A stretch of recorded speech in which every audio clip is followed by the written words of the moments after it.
നമ്മൾ ക്രൗൺ പ്ലാസിലെത്തിയിട്ടുണ്ട്. പൃഥ്വിരാജിനെ മീറ്റ് ചെയ്യാൻ വേണ്ടിയിട്ട്. ഇത് ഇങ്ങനെ തിരിക്കിയത് അങ്ങോട്ട് നോക്കാൻ പറ്റില്ല. പുതിയ പരിപാടിയാണ്. ഇവരെല്ലാം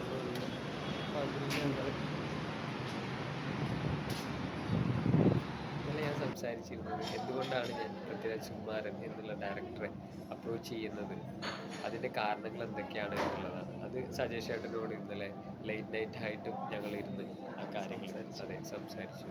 അപ്പോൾ ഡീറ്റെയിൽ ആയിട്ട് സജേഷ് ചേട്ടന് മനസ്സിലായി എന്തുകൊണ്ടാണ് ഞാൻ പൃഥ്വിരാജ് കുമാരനെ ഉദ്ദേശിച്ചത് എന്നുള്ളത്. ആദ്യം റിലീവ് ചെയ്ത ടൈമിൽ സജേഷ് ചേട്ടന് ക്ലിയർ ആയിട്ടുള്ള ഒരു ഐഡിയ കിട്ടിയിട്ടുണ്ട്. പക്ഷേ ഇന്നലെ ആക്ച്വലി കറക്റ്റ് ആയിട്ടുള്ള ഒരു ഐഡിയ കിട്ടി. അപ്പോൾ അതിൻ്റെ വ്ളോഗ് നിങ്ങൾ കാണുന്നതാണ്. സോ ഞങ്ങൾ ഇന്ന് പ്ലാൻ ചെയ്ത പോലെ പൃഥ്വിരാജ് സാറുമായിട്ടുള്ള മീറ്റിംഗ് ഇവിടെ ക്രൗൺ പ്ലാസയിലാണ്.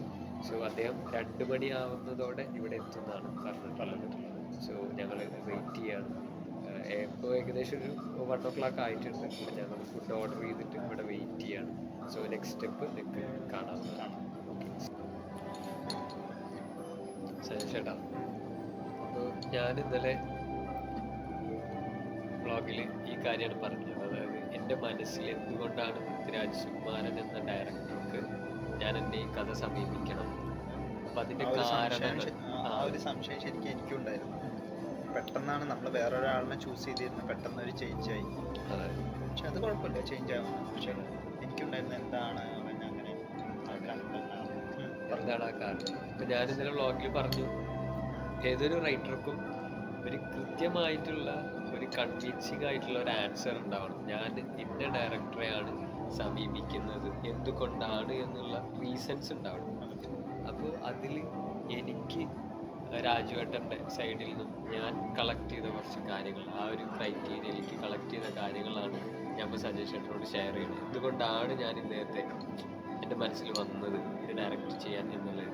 അപ്പോൾ അതിൽ ഒന്നാമത്തെ കാര്യമായിട്ട് അദ്ദേഹം 18-ാം വയസ്സിലാണ് സിനിമയിലേക്ക് വരുന്നത്. ആ ഒരു ടൈം കൊണ്ട് തന്നെ അദ്ദേഹം നല്ലൊരു യൂത്ത് ഐക്കൺ എന്നുള്ള രീതിയിൽ ഒരു സ്പേസ് ഉണ്ടാക്കിയെടുത്തിട്ടുണ്ട്. പിന്നെ സിനിമകൾ ചെയ്തുകൊണ്ടിരിക്കുക 2010 കാലഘട്ടങ്ങളിൽ അദ്ദേഹത്തിന് വിമർശനങ്ങൾ ഒരുപാട് നേരിടേണ്ടി വന്നു. ഒരുപാട്. കാരണം അദ്ദേഹം നേരെ സംസാരിക്കുന്ന ഒരാളാണ്, വളരെ കൃത്യതയോടെ കാര്യങ്ങൾ സംസാരിക്കുന്ന ആളാണ്. തൻ്റെ മനസ്സിലുള്ള കാര്യങ്ങൾ അതേപടി അടുത്തുള്ള ആൾക്ക് കൺവേ ചെയ്യാൻ വെരി ബ്രില്യൻ്റ് ആയിട്ടുള്ള ഒരാളാണ്. അപ്പോൾ അങ്ങനത്തെ ഒരാൾ ഈ ഓരോ സെറ്റുകളിലും പോയിട്ട് ഓരോ കാര്യങ്ങൾ ചോദിക്കുന്നു. അതായത് ഇപ്പോൾ സിനിമയിൽ അതുവരെ ഉണ്ടായിരുന്ന ട്രഡീഷണൽ കാര്യങ്ങളൊക്കെ, ആ ഒരു കൺവെൻഷൻ രീതികളൊക്കെ മറികടന്നിട്ട് ഇദ്ദേഹം കുറേ കാര്യങ്ങൾ ചെയ്യുന്നു. അദ്ദേഹത്തിന് ഒരു ലെൻസിൻ്റെ എന്തോ കാര്യം, ഒരു സിനിമാറ്റോഗ്രഫി എന്തോ കാര്യം ചോദിച്ചിട്ട് അദ്ദേഹത്തിന് ഒരു സിനിമയിൽ നിന്ന് പുറത്താക്കി. അപ്പോൾ ആ ഒരു ടൈമിൽ വിലക്കുകളും വിമർശനങ്ങളും ഒരുപാട് ട്രോളുകളും ഒക്കെ അദ്ദേഹത്തിന് ഏറ്റുവാങ്ങേണ്ടി വന്നിട്ടുണ്ട്. പക്ഷേ അതൊന്നും ഒരു കൂസലോടെ ഒരു എന്താ പറയുക, നെവർ മൈൻഡ് ആക്കി അദ്ദേഹത്തിൻ്റെ വഴി തന്നെ, ഇതന്നെയാണ് എൻ്റെ ക്യാരക്ടർ എന്നുള്ള രീതിയിൽ അദ്ദേഹം ചെയ്യേണ്ട കാര്യങ്ങൾ കറക്റ്റ് ചെയ്തു പോയത്. അപ്പോൾ അദ്ദേഹം ഒരു ഇൻ്റർവ്യൂവിൽ പറഞ്ഞതാണ്, അതെനിക്ക് ഭയങ്കര ഒരു നല്ലൊരു എന്താ പറയുക ക്വാളിറ്റി ആയിട്ട് തോന്നുന്നത്. അതായത് ഞാൻ സിനിമയിൽ നിന്ന് ഒരു ബ്രേക്ക് എടുക്കുകയാണെങ്കിൽ, ആ കാലഘട്ടത്തിൽ പറഞ്ഞാൽ ഞാൻ സിനിമയിൽ നിന്ന് ഒരു ബ്രേക്ക് എടുക്കുകയാണെങ്കിൽ എനിക്ക് ഈ പറഞ്ഞ പോലെ ഒരു 3 വർഷം ബ്രേക്ക് എടുക്കുകയാണ്, എനിക്ക് സിനിമാറ്റോഗ്രഫിയുടെ തിയറി പഠിക്കണമെന്ന് ആഗ്രഹമുണ്ട്. അതേപോലെ തന്നെ അദ്ദേഹം ഒരുപാട് ഒരു 20 വർഷങ്ങൾക്ക് അല്ലെങ്കിൽ 10 വർഷങ്ങൾക്കൊക്കെ മുന്നേ പറഞ്ഞ കാര്യങ്ങളാണ് ഇപ്പോൾ സംഭവിച്ചുകൊണ്ടിരിക്കുന്നത്. അതായത് അദ്ദേഹം ഒരു പ്രൊഡക്ഷൻ ഒരു കമ്പനി സ്റ്റാർട്ട് ചെയ്യണമെന്ന് പറഞ്ഞു, ഡിസ്ട്രിബ്യൂഷൻ സ്റ്റാർട്ട് ചെയ്യണമെന്ന് പറഞ്ഞു, അതുപോലെ എനിക്കൊരു സിനിമ ഡയറക്റ്റ് ചെയ്യണം, എൻ്റെ സിനിമകൾ എഴുതണം. ഇതൊക്കെ അദ്ദേഹം ഇൻ്റർവ്യൂവിലൂടെ പറഞ്ഞിട്ടുള്ള കാര്യങ്ങളാണ് ഒരുപാട് മുന്നേ. പക്ഷേ അത് തരംഗമാവുന്നത് അദ്ദേഹം ഓരോ കാര്യങ്ങളും ചെയ്ത് കഴിഞ്ഞ് അത് അച്ചീവ് ചെയ്ത് കഴിയുമ്പോഴാണ് ആളുകൾ ഏറ്റെടുക്കുന്നത്. അപ്പോൾ കുറച്ച് മുന്നേ തന്നെ, അതായത് ഈ 2010 കാലഘട്ടം കഴിഞ്ഞ് ഈ നേരെ ചൊവ്വയിൽ ഒരു ഇൻ്റർവ്യൂ കാര്യങ്ങളൊക്കെ ഉണ്ടായിരുന്നു. ആ ടൈമിലൊക്കെ യുവതലമുറ പൃഥ്വിരാജിനെ ഏറ്റെടുത്തിട്ടുണ്ടായിരുന്നു. ഈ കാരണങ്ങളൊക്കെ കൊണ്ട് തന്നെ. കാരണം ഒരുപാട് മുന്നേ തന്നെ ഒരു വിഷൻ വെച്ച് ആ ഒരു വിഷന് വേണ്ടി പരിശ്രമിക്കുക മാത്രം ചെയ്ത് അത് അച്ചീവ് ചെയ്ത ഒരാളെന്ന നിലയിലാണ് അവർക്ക് ആരാധന തോന്നിയിട്ടുള്ളത്. അപ്പോൾ നമ്മുടെ സിനിമയ്ക്ക് ഇതൊരു വലിയ സിനിമയാണ് എന്നുള്ളത്, അതായത് വലിയ സ്കെയിലുള്ള ഒരു സിനിമയാണ് എന്നുള്ളത് എനിക്ക് ധാരണ ഉണ്ടായിരുന്നു. കാരണം ഞാൻ എഴുതി കഴിഞ്ഞത് മുതൽ പിന്നീട് അതിൻ്റെ ഓരോ പ്രോസസ്സിലും ഇതിൻ്റെ സ്കെയില് അതുപോലെ തന്നെ ലെങ്ത്, അതായത് ചാപ്റ്റർ 1 ചാപ്റ്റർ 2 എന്നുള്ള രീതിയിൽ അത് വലുതായിക്കൊണ്ടിരിക്കുന്നുണ്ടായിരുന്നു. അപ്പോഴാണ് ഞാൻ വിചാരിച്ചത്, ഇത് ആദ്യം വിചാരിച്ച ഡയറക്ടർക്ക് ഇത് സാധ്യമാണോ എന്നുള്ളതൊന്നും കൂടി ഞാൻ പരിശോധിച്ചു. പിന്നെ ആണ് പെട്ടെന്ന് എൻ്റെ മനസ്സിൽ പൃഥ്വിരാജ് കുമാറിൻ്റെ അദ്ദേഹത്തിൻ്റെയാണ് എനിക്ക് മൈൻഡിൽ വന്നത്. അവിടെ ഞാൻ ചിന്തിച്ചു, അദ്ദേഹം ഡിസ്ട്രിബ്യൂട്ട് ചെയ്തിട്ടുള്ള സിനിമയാണ് KGF എന്ന് പറയുന്നത്. അപ്പോൾ KGF ഒരു ഇൻഡസ്ട്രിയൽ ഭയങ്കര ഇൻഡസ്ട്രിയൽ ഹിറ്റാണ്. ഇപ്പോഴും അത് തന്നെയാണോ എന്ന് എനിക്കറിയില്ല. അപ്പോൾ അതൊരു ബ്രഹ്മാണ്ഡ ചിത്രമാണ്. ആ ചിത്രം കേരളത്തിലേക്ക് ഡിസ്ട്രിബ്യൂട്ട് ചെയ്തത് ഇദ്ദേഹമാണ്. അതുപോലെ അദ്ദേഹത്തിന് ഈ പറഞ്ഞ കാര്യങ്ങളിൽ ഡയറക്ഷൻ ചെയ്യാൻ പറ്റില്ല എന്നുള്ളത് ഒരു കൂട്ടർ പറഞ്ഞിട്ടുണ്ടായിരുന്നു. എന്ത് ചെയ്താലും ഡയറക്ഷൻ ചെയ്യാൻ കഴിയില്ല എന്നുള്ളത്. അത് ലൂസിഫർ എന്നുള്ള സിനിമയോടെ അദ്ദേഹം തീർത്തു കൊടുത്തിട്ടുള്ള ഒരു കാര്യമാണ്. ലൂസിഫർ അനൗൺസ് ചെയ്ത് അന്ന് മുതൽ തന്നെ അദ്ദേഹത്തിൻ്റെ ആളുകളൊക്കെ വേറെ രീതിയിലാണ് കണ്ടു തുടങ്ങിയിട്ടുള്ളത്. കാരണം അത്രയും റിസ്ക് എലമെൻറ്റുകളാണ് ആ സിനിമയിൽ ഉണ്ടായിരുന്നത്. കാരണം ഒരു ഫേമസ് ആയിട്ടുള്ള ഒരു നടൻ്റെ ആദ്യത്തെ സിനിമ എന്നുള്ളതാണ്. അപ്പോൾ അതിലുള്ള ഏറ്റവും റിസ്ക് ഫാക്ടർ എന്ന് പറഞ്ഞാൽ ഒരു മഹാനടനെ വെച്ചിട്ടാണ് ആ സിനിമ അദ്ദേഹം പുഷ് ചെയ്യുന്നത്. മോഹൻലാൽ എന്ന് പറഞ്ഞിട്ടുള്ള ഏറ്റവും വലിയ മഹാനടനായിട്ടുള്ള ഒരാളെ വെച്ചിട്ടാണ് ആ സിനിമ കൊണ്ടുവരുന്നത്. അപ്പോൾ ആദ്യത്തെ സിനിമ, ഇത്രയും വലിയ ഒരു മഹാനടൻ, അത് വലിയ പ്രൊജക്റ്റ്, വലിയ സ്കെയിലിൽ വരുന്ന ഒരു സിനിമ എന്ന് പറയുമ്പോൾ ഒരുപാട് ആരാധകർക്ക്, അതായത് ഈ ലാലേട്ടൻ്റെ ആയിക്കോട്ടെ ഈ രാജുവേട്ടൻ്റെ ആയിക്കോട്ടെ, ഇവരുടെയൊക്കെ ഒരുപാട് ആരാധകർ വളരെ എന്താ പറയുക ആകാംക്ഷയോടെ കാത്തിരുന്ന ഒരു സിനിമയായിരുന്നു അത്. അത് പക്ഷേ അത്യുന്നതങ്ങളിലുള്ള വിജയമാണ് അതിന് സമ്മാനിച്ചത്. കാരണം മലയാളത്തിൽ തന്നെ ഏറ്റവും ഹൈ ഗ്രോസ് ആയിട്ട് ഉള്ള വിജയിച്ച ഒരു സിനിമയായിട്ട് ഇപ്പോൾ കുറച്ച് മുന്നേ വരെ, ഇപ്പോഴും അതാണോ എന്ന് എനിക്കറിയില്ല കറക്റ്റ് അതിൻ്റെ കളക്ഷനും കാര്യങ്ങളും, പക്ഷെ ആ ഒരു ടൈമിൽ ഏറ്റവും കൂടുതൽ കളക്ഷൻ നേടിയിട്ടില്ല, അല്ലെങ്കിൽ ഇത്ര വിജയിച്ച ഒരു സിനിമയായിട്ടാണ് ലൂസിഫർ സിനിമ. അപ്പോൾ എനിക്ക് ഈ ഒരു കാരണങ്ങളൊക്കെ വളരെ കൂടുതലായിരുന്നു എൻ്റെ കഥ പൃഥ്വിരാജിലേക്ക് എത്തിക്കണം എന്നുള്ളത് മനസ്സിൽ ഉറപ്പിക്കാൻ വേണ്ടിയിട്ടുള്ള ഈ കാരണങ്ങൾ വളരെ കൂടുതലായിരുന്നു. പിന്നെ അദ്ദേഹം പറഞ്ഞ ഒരു കാര്യമാണ് ഒരു ഇൻ്റർവ്യൂവിൽ, അതാണ് എനിക്ക് ഏറ്റവും ഇതിൽ ഭയങ്കര ഹാപ്പി ആയിട്ടുള്ള ഒരു സമ്മാനിച്ചത്. അതായത് അദ്ദേഹം ഒരു ഇൻ്റർവ്യൂവിൽ പറയുകയുണ്ടായി, അതായത് ലൂസിഫർ എന്നുള്ളത് ഒരു 100% ആയിട്ടുള്ള ഒരു സിനിമയല്ല. മലയാള സിനിമയ്ക്ക് ഇനിയും അതിലും വലിയ സിനിമകൾ ചെയ്യാൻ സാധിക്കും. എനിക്കിപ്പോൾ അതിനൊരു ചുറ്റുപാടുണ്ട്. അതായത് എനിക്ക് ഓൺ പ്രൊഡക്ഷൻ കമ്പനി ഉണ്ട്, ഡിസ്ട്രിബ്യൂഷൻ ഉണ്ട്, എനിക്കൊരു എക്യുപ്മെൻറ്റ് ബാങ്കിങ് പരിപാടികളൊക്കെ ഉണ്ട്. അപ്പം അതുപോലെ തന്നെ വേറൊരു വലിയ പ്രൊഡക്ഷൻ ഇനി കോ പ്രൊഡക്ഷൻ അങ്ങനെ ചെയ്യാനാണെങ്കിലും അതിനും കണക്ഷൻസ് ഉണ്ട്. അപ്പോൾ എനിക്ക് തന്നെ ഒരു സിനിമ, ഇപ്പോൾ വലിയൊരു സിനിമ കണക്ട് ചെയ്ത് ചെയ്യാൻ കഴിയുമെന്നുള്ള രീതിയിലാണ് അദ്ദേഹം പറഞ്ഞത്. അപ്പോൾ അതെനിക്ക് ഭയങ്കര ഹാപ്പി ആയിട്ട് തോന്നി. അപ്പോൾ ഈ കുറച്ച് കാരണങ്ങൾ, ഇനി ഒരുപാട് കാരണങ്ങളുണ്ട്, അതിപ്പോൾ ഡീറ്റെയിൽ ആയിട്ട് എനിക്ക് മനസ്സിൽ വരുന്നില്ല ഓരോ കാര്യങ്ങൾ. കാരണം ഞാൻ അദ്ദേഹത്തിനെ ക്ലിയർ ആയിട്ട് പഠിച്ചിട്ടുണ്ടായിരുന്നു. ഞാനതാണ് ഇന്നലെ രാവിലെ പറഞ്ഞത്, ഞാൻ പൃഥ്വിരാജ് സുകുമാരനെ കൂടുതലായിട്ട് പഠിക്കാൻ പോവുകയാണെന്നുള്ള രീതിയിൽ. അപ്പോൾ ഞാൻ സജഷനോട് പറഞ്ഞതായിരുന്നു, അതായത് സ്വർഗരാജ്യത്തിൽ ഈ പറഞ്ഞ പോലെ നീൻ പോളി പറയുന്നുണ്ട്, നമ്മൾ ഒരു ബിസിനസ്മാനെ മീറ്റ് ചെയ്യുമ്പോൾ അദ്ദേഹത്തിനെ കുറിച്ചുള്ള എല്ലാ ഡീറ്റെയിൽസും കാര്യങ്ങളും പഠിക്കണം എന്നുള്ളത്.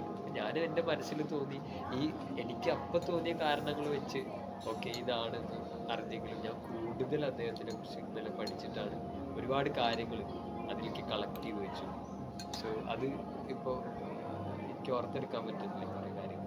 അപ്പോൾ ഇന്നലെ വ്ളോഗിൽ അതാണ് ഞാൻ എഴുതിക്കൊണ്ടിരുന്നായിരുന്നു, ആ പോയിന്റുകൾ കാര്യങ്ങൾ. ഞാൻ ഇതിൻ്റെ ഇടയ്ക്ക് ഒരു ചോദ്യം ഇപ്പോൾ നമ്മൾ ആദ്യം തീരുമാനിച്ചത് അമൽനീര് സാറിന്. അപ്പോൾ ഇത് അദ്ദേഹത്തെ പഠിക്കാനായിട്ട് എന്തെങ്കിലും ചെയ്തിരുന്നു? അദ്ദേഹത്തിനെ പഠിച്ചിരുന്നു. അദ്ദേഹത്തിന് ഓൾറെഡി ഞാൻ ഒരുപാട് മുന്നേ തന്നെ അദ്ദേഹത്തിനെ ഫോളോ ചെയ്യുന്ന ഒരാളാണ്. കാരണം അദ്ദേഹത്തിൻ്റെ സിനിമാറ്റോഗ്രഫി എനിക്ക് ഏറ്റവും ഇഷ്ടപ്പെട്ട സിനിമാറ്റോഗ്രഫി കാര്യങ്ങൾ, അദ്ദേഹത്തിൻ്റെ ബോളിവുഡ് മുതലുള്ള അദ്ദേഹത്തിൻ്റെ ചരിത്രങ്ങളും അദ്ദേഹത്തിനെ കുറിച്ചുള്ള ഒരുപാട് കാര്യങ്ങളും ഇപ്പം മലയാളത്തിൽ ചെയ്തുകൊണ്ടിരിക്കുന്ന അതായിട്ടുള്ള പുതിയ പുതിയ ടെക്നിക്കുകൾ, അതായത് നമ്മൾ ഭീഷ്മപർവ്വത്തിൽ റോബോട്ടിക്സും കാര്യങ്ങളൊക്കെ കണ്ടു. അപ്പോൾ അദ്ദേഹം ഒരുപാട് പുതിയ പുതിയ ടെക്നോളജികൾ നമ്മളെ മലയാള സിനിമയ്ക്ക് കൊണ്ടുവരാൻ ട്രൈ ചെയ്യുന്ന ഒരാളാണ് സിനിമാറ്റോഗ്രഫി. അപ്പോൾ ആദ്യം അങ്ങനത്തെ ഒരുപാട് കാര്യങ്ങൾ അദ്ദേഹത്തിന് ഉള്ള മീൻസ് ഞാൻ മനസ്സിലാക്കിയ കാര്യങ്ങളൊക്കെ ആ ടൈമിൽ വന്നിട്ടുണ്ടായിരുന്നു. പക്ഷേ അദ്ദേഹത്തിന് എനിക്ക് തോന്നുന്നു അദ്ദേഹത്തിൻ്റെ ആയിട്ടുള്ള പ്രോപ്പർ ആയിട്ടുള്ള ഒരു പ്ലാനുകളുണ്ട്. ഇന്ന ഇന്ന സിനിമകളാണ് ചെയ്യുന്നത്. വലിയൊരു കൊമേഴ്ഷ്യൽ മൂവി എനിക്ക് തോന്നുന്നു ഭീഷ്മപർവം തന്നെ ആയിരിക്കും ചെയ്തിട്ടുള്ളത്. മീറ്റിംഗ് നമ്മളൊരു അപ്പോയിൻമെൻ്റ് എടുക്കുന്നു. അത് നോക്കിയിട്ട് സെക്കൻഡ് നമുക്കൊരു വിശദമായിട്ട് സംസാരിക്കാനുള്ള ടൈം കിട്ടും. അങ്ങനെയാണ്. ഇന്നിപ്പോൾ ഞാൻ എൻ്റെ കയ്യിൽ സിനോപ്സിസ് ക്ലിയർ ആയിട്ട് കൊണ്ടുവന്നിട്ടുണ്ട്. അപ്പോൾ അദ്ദേഹത്തിനോട് സംസാരിച്ച് അദ്ദേഹത്തിന് ഇപ്പോൾ സിനോപ്സിസ് വായിക്കാൻ ടൈം ഉണ്ടെങ്കിൽ അദ്ദേഹം വായിച്ചിട്ട് എനിക്ക് തോന്നുന്നു അപ്പം തന്നെ അദ്ദേഹത്തിന് അത്ര വിഷനുള്ള ആളാണ്. അപ്പോൾ പെട്ടെന്ന് തന്നെ അത് കൺസീവ് ചെയ്തിട്ട് അതിനുള്ള മറുപടി പറയാൻ വളരെ ക്യാപ്പബിളാണ്. അതുകൊണ്ട് അദ്ദേഹം പെട്ടെന്ന് തന്നെ പറയുന്നതാണ് എൻ്റെ എന്തും ആയിക്കോട്ടെ. അപ്പോൾ ആ ഒരു റിപ്ലൈ അദ്ദേഹം പെട്ടെന്ന് പറയും. അതിപ്പോൾ നമുക്ക് പ്രെഡിക്റ്റ് ചെയ്യാൻ പറ്റില്ല എന്തായാലും. ഇപ്പോൾ എ എന്ന് പറയുന്നത് ഇത് ഓക്കെ ആണെന്നുണ്ടെങ്കിൽ അതിൻ്റെ കാര്യങ്ങൾ, ബി അദ്ദേഹം ഇത് റിജക്റ്റ് ചെയ്യുകയാണെങ്കിൽ ഞാൻ അതിൻ്റെ കാരണങ്ങൾ ചോദിക്കും എന്തുകൊണ്ടാണ്. അപ്പോൾ എനിക്ക് ആ ഒരു കാര്യം മീൻസ് ആ ഒരു കാര്യത്തെ കൂടുതൽ പഠിക്കണം എന്തുകൊണ്ടാണ്. സോ അത് ഇനി ഇപ്പോൾ ആദ്യം വിചാരിച്ചാൽ മതിയിരുന്നു അദ്ദേഹത്തിന് ഈ ഒരു ക്രൈറ്റീരിയ കാര്യങ്ങളൊക്കെ ഉണ്ട്. അപ്പോൾ അപ്പോൾ എനിക്ക് തോന്നുന്നത് നമ്മൾ സഞ്ജയ് ചിലപ്പോൾ ഇപ്പം കണ്ടത് ഇപ്പം എന്തുകൊണ്ടാണ് എന്നുള്ളത് പറഞ്ഞു, എന്തുകൊണ്ടായിരിക്കും ആളങ്ങനെ പറഞ്ഞു എന്നുള്ള കാരണമാണ്. അപ്പോൾ ചിലപ്പോൾ എനിക്ക് തോന്നുന്നു രണ്ടാമത് നമ്മൾ മീറ്റ് ചെയ്യാൻ പോകുന്നു അല്ലേ? ഇല്ല, അദ്ദേഹം അപ്പം തന്നെ കാര്യങ്ങൾ പറയും. കാരണം അദ്ദേഹത്തിന് ഒരു 5 മിനിറ്റൊക്കെ മതിയാവും അതിൻ്റെ റിജക്റ്റ് ചെയ്യണമെങ്കിലും അതിൻ്റെ കാരണം പറയാൻ 5 മിനിറ്റ് വേണ്ടിയല്ല തോന്നുന്നത്. അപ്പോൾ അത് ജസ്റ്റ് മനസ്സിലാക്കുക എന്നുള്ളതാണ്. മനസ്സിലാക്കിയിട്ട് പിന്നെ അത് അടുത്ത വ്ളോഗിൽ എനിക്ക് പറയാൻ പറ്റുന്നതോട് അതാണ് അദ്ദേഹം പറഞ്ഞിട്ടുള്ള കാര്യം. സോ അതിന് ഇതിൻ്റെ കാര്യങ്ങളാണ്.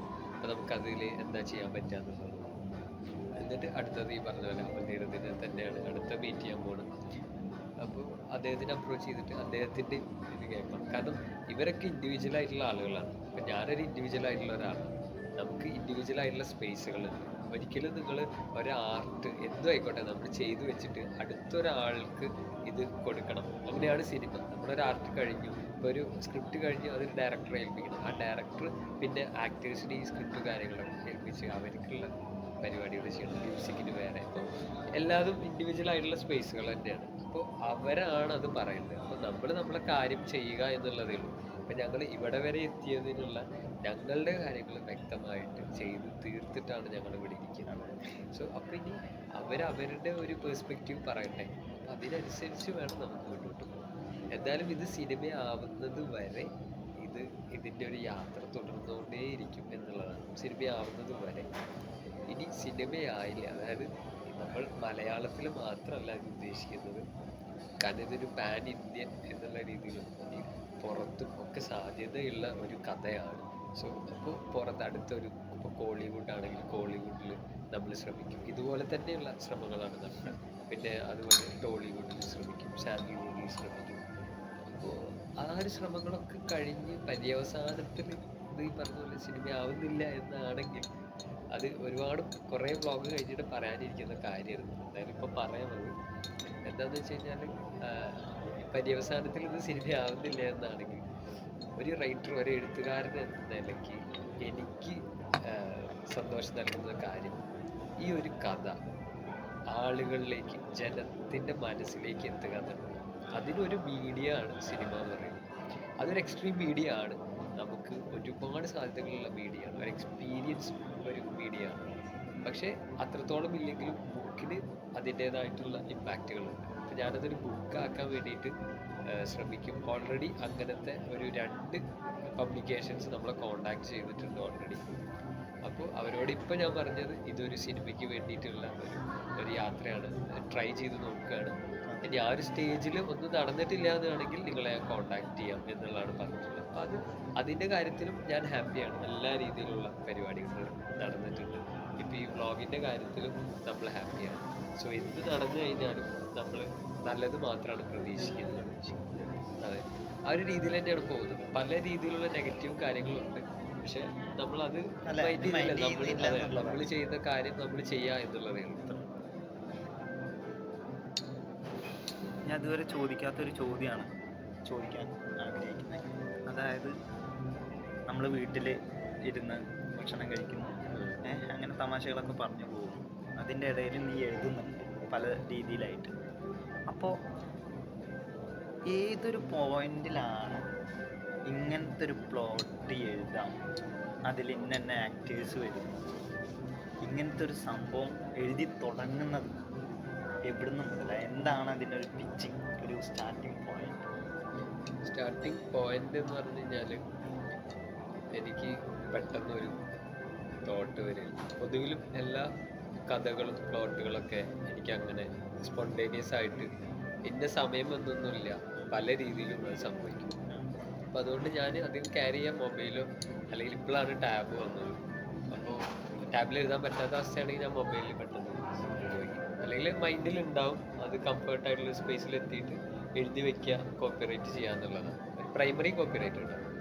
അപ്പോൾ അന്ന് ഇതേപോലെ നമ്മൾ ഫുഡ് കഴിച്ച് കഴിഞ്ഞ് നിങ്ങളെങ്ങോട്ട് പോകാനോ എന്തോ പറഞ്ഞ് പ്ലാൻ ചെയ്ത് നിൽക്കാണ്, പുറത്ത് പോകാൻ. അപ്പം അപ്പോഴാ ഒരു ടൈമിൽ എനിക്കിങ്ങനെ ഒരു തോട്ട് വന്നിട്ട് ഞാൻ മാറിയിരുന്ന് ഞാൻ ടാബിൽ എഴുതിക്കൊണ്ടിരിക്കുന്നു. അപ്പം നിങ്ങൾ പോകാനുള്ള പരിപാടികളൊക്കെ എടുക്കുന്നുണ്ട്. അപ്പം കാർ എടുക്കുന്നു, ദീപോട്ടനും കാർ എടുത്തിട്ട് നമുക്ക് പോകാമെന്ന് പറഞ്ഞു. അപ്പം എന്നെ വിളിച്ച് സജസ്റ്റ് ചേട്ടാ നീ വരുന്നുണ്ടോ? അപ്പം ഞാനിത് ത്രില്ലിംഗ് ആയിട്ട് എഴുതിക്കൊണ്ടിരിക്കുകയാണ്. കാരണം ആ സബ്ജക്റ്റ് എനിക്ക് ഭയങ്കര ഒരു ഫ്രഷ് ആയിട്ട് തോന്നിയിട്ടുണ്ടായിരുന്നു. അപ്പം ഞാൻ അതിൻ്റെ ഒരു ത്രില്ലിങ്ങിൽ എഴുതിക്കൊണ്ടേയിരിക്കുകയാണ്. അപ്പോൾ ഇവർ ചോദിച്ചു വരാമോ? അപ്പോൾ അവിടെ ഭയങ്കര ചൂടായിരുന്നു, പിന്നെ മഴ പെയ്തിട്ടുണ്ടായിരുന്നു ആ ഒരു ടൈം. അപ്പോൾ അതുകൊണ്ടാണ് നിങ്ങൾ പുറത്ത് പോയി ചായ കുടിച്ച് വരാമെന്നുള്ള രീതിയിൽ. അപ്പം ഞാനും ഓക്കെ ഞാൻ കാറിൽ ഇരിക്കാം എന്നുള്ള രീതിയിൽ ഞാൻ ആ എഴുതിക്കൊണ്ടേ ഇരിക്കവേ കാറിൽ കയറാനുണ്ടായിരുന്നു. പിന്നെ നമ്മൾ പുറത്ത് പോയി ഞാൻ അവിടെ തന്നെ ഇരുന്ന് നിങ്ങൾ ചായ കുടിച്ച് വന്നപ്പോൾ ഞാൻ കാറിൽ എഴുതിക്കൊണ്ടിരിക്കുകയാണ് തിരിച്ചു വന്നു. അത് കഴിഞ്ഞിട്ടാണ് ഞാൻ ഇത് ഒരു ഫോമായി കഴിഞ്ഞു, ഒരു കംപ്ലീറ്റ് ഒരു സ്റ്റോറി ഫോമായി കഴിഞ്ഞ് അതിൻ്റെ ഒരു പ്രൈമറി കോപ്പിറൈറ്റ് കാര്യങ്ങളൊക്കെ എടുത്തു കഴിഞ്ഞ് ഞാനൊരു വീഡിയോ എടുത്തു.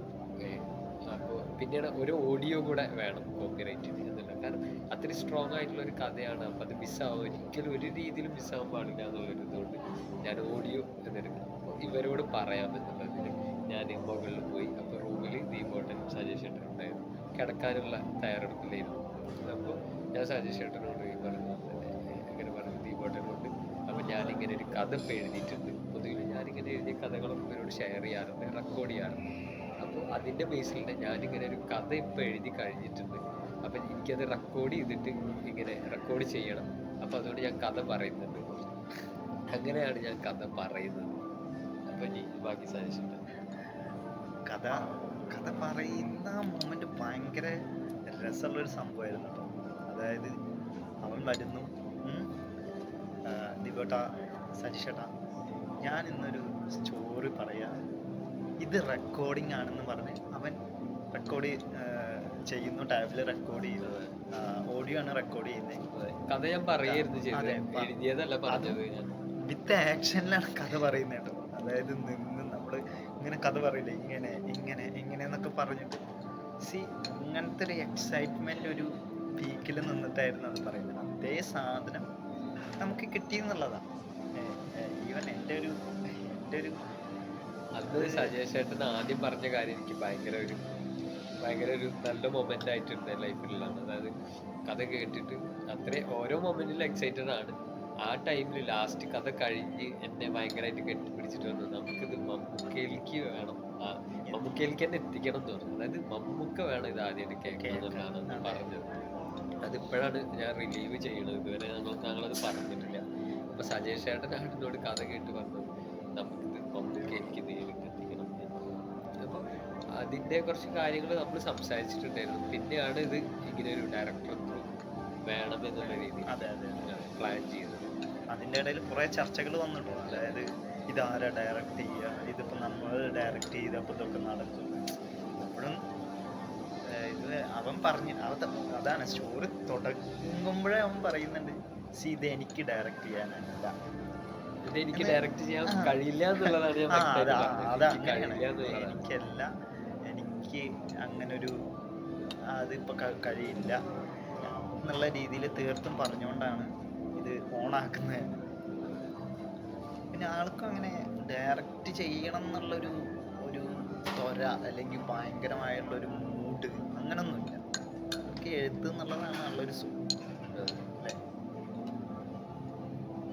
റൈറ്റിങ്ങിലാണ് ഞാൻ കുറച്ചുകൂടെ ഒരു കംഫർട്ടായിട്ട്. പക്ഷെ അപ്പൊ ഞാൻ ചോദിക്കട്ടെ, ആ എഴുതിക്കൊണ്ടിരിക്കുമ്പോ ഈ എക്സൈറ്റ്മെന്റ് വന്നു അല്ലേ? തീർച്ചയായും എഴുതിക്കൊണ്ടിരിക്കുമ്പോൾ നീ ഞാൻ ചിരിച്ചായിരുന്നു, നീ first ഇടയ്ക്ക് ഇങ്ങനെ എഴുതുമ്പോ ചിരിക്കുമല്ലോ. ഞാൻ ആ തോട്ട് കിട്ടിയപ്പോ ഞാൻ ആ തോട്ട് മനസ്സിൽ വന്നപ്പോ ആദ്യം എന്റെ മുന്നിലുള്ള ദീപോട്ടനാണ്. അപ്പൊ ഞാനിത് ഭയങ്കര എക്സൈറ്റഡ് ആയിട്ട് എനിക്ക് ഒരു സംഭവം കിട്ടി എന്നുള്ള രീതിയിൽ ഞാൻ എക്സ്പ്രസ് ചെയ്തു. അപ്പൊ ദീപോട്ടൻ അത് ഇവനെന്താ പറ്റിയെന്നുള്ള രീതിയിലായി. അപ്പൊ തന്നെ സ്പോട്ടിൽ ഞാൻ ടാബ് അവിടെ തന്നെ ടാബ് എടുത്തു, ഞാൻ മാറി ഇരുന്നിട്ട് അത് എഴുതുന്നു. എഴുതാൻ പൊതുവിലും ഇത് തന്നെയാണ് നടക്കാറുള്ളത്. ഞാനിങ്ങനെ ഒഴിഞ്ഞു മാറിയിരുന്ന് എഴുതും. അപ്പൊ ഇവരത് കാണും. അപ്പൊ ഇവരും ശല്യം ചെയ്യാറില്ല. സജേഷേട്ടനായാലും ചുറ്റും അവർക്കറിയാം. അതുകൊണ്ട് നമ്മുടെ ആ പരിസരത്തേക്ക് വരാറില്ല. അതുകൊണ്ടായിരിക്കും പിന്നെ അവർ കൂടുതൽ ചോദ്യം പറച്ചിലൊന്നും ഉണ്ടായില്ല. പോവാനായപ്പോ ഇതേപോലെ പുറത്ത് പോകുന്നുണ്ടെങ്കിൽ അവർ പറയും, പോകുന്നുണ്ട്, നീ വരുന്നു എന്നുള്ളത് ചോദിക്കും. അപ്പൊ ഞാനപ്പോ എഴുതി നല്ലൊരു മൂഡിലാണ് എന്നുണ്ടെങ്കിൽ ചിലപ്പോൾ അവിടെ ഇരുന്ന് എഴുതും. അല്ലെങ്കിൽ ഞാൻ ബ്രേക്ക് എടുക്കാം ഓക്കെ ആണെന്നുണ്ടെങ്കിൽ ഞാൻ പറയും ഇപ്പൊ വരാന്നുള്ള രീതിയിൽ പറഞ്ഞിട്ട് അങ്ങനെ പോകാറാണ്. അപ്പൊ അന്ന് എനിക്ക് മഴയും കാര്യങ്ങളൊക്കെ ആയപ്പോൾ പുറത്ത് പോകണതാണ്. കാരണം ഞാൻ ഭയങ്കര എക്സൈറ്റഡ് ആയി ഓൾറെഡി. എഴുതി അതിൻ്റെ ഒരു കണ്ടന്റ് അവിടെ എഴുതി വെച്ചു. പിന്നെ ഡീറ്റെയിലിംഗ് ആണ്. ആ ഡീറ്റെയിലിങ്ങും ഞാനിങ്ങനെ സീൻ പോലെ എഴുതിക്കൊണ്ടിരിക്കുകയാണ്. അത് ഒരുപാട് എഴുതിയിട്ടുണ്ട്. അതിൻ്റെ ഇതിൽ ഞാനത് കഥ പറഞ്ഞപ്പോൾ ഏകദേശം ഒരു സിനിമേൻ്റെ കഥ തന്നെയാണെന്ന് പറഞ്ഞു. ത്രൂ ഔട്ട് ഒറ്റ സ്ട്രെച്ചിൽ നമ്മൾ എഴുതിയിട്ട് നമുക്ക് ഒരു എന്താ പറയുക, ത്രൂ ഔട്ട് കഥ തന്നെയാണ് ഞാനന്ന് എഴുതിയത്. അപ്പം അതുകൊണ്ട് തന്നെയാണ് അന്ന് ത്രൂ ഔട്ട് കഥയാണ് ഞാൻ പറഞ്ഞിട്ടുള്ളത്. അപ്പം അതുകൊണ്ട് തന്നെയാണ് നല്ല സ്ട്രോങ് ആയിട്ടാണ് കോപ്പറേറ്റും കാര്യങ്ങളൊക്കെ ചെയ്തിട്ടുള്ളത്. നമ്മൾ കുറച്ച് ആളുകളോടൊക്കെ എന്താ പറയുക, അവരുടെ ഒപ്പീനിയനൊക്കെ എടുത്തിട്ടാണ് കോപ്പറേറ്റ് ചെയ്തിട്ടുള്ളത്.